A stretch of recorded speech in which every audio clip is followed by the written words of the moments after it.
Qindra qytetarë serb nga Kosova dhe Serbia kanë marrë pjesë në përvjetorin e betejës së Kosovës, ndërsa policia ka qenë e pranishme me masat e sigurisë rreth monumentit dhe në për rrugë.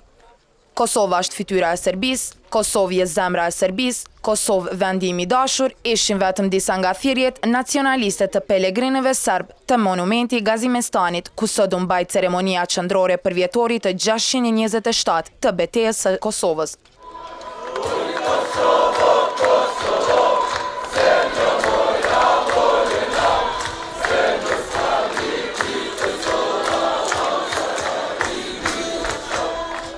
Serbët që nga ora 10 e ditës kishin filluar të grumbullohen në Gazimestan për festën e Vidovdanit. Përveç veturave private, pelegrinët serb erdhen edhe në mënyrë të organizuar me autobus nga gjithë Kosova dhe Serbia.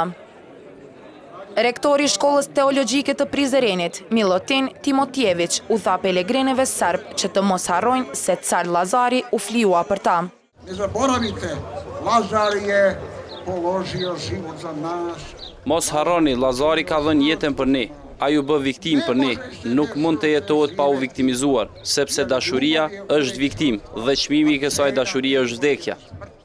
Më pas klerikët ortodoks, serb kënduan rite fetare që ndërlidheshin me car Lazarin dhe betejën e Kosovës.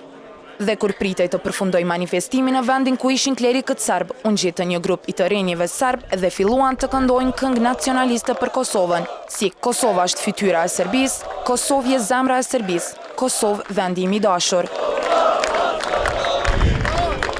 Policia e Kosovës kishte ndarë në dysh njërën korsi të magjistrales Prishtinë Mitrovic për të mundësuar qasje sa më të lehtë pelegrinëve serb në autostradën Ibrahim Rugova.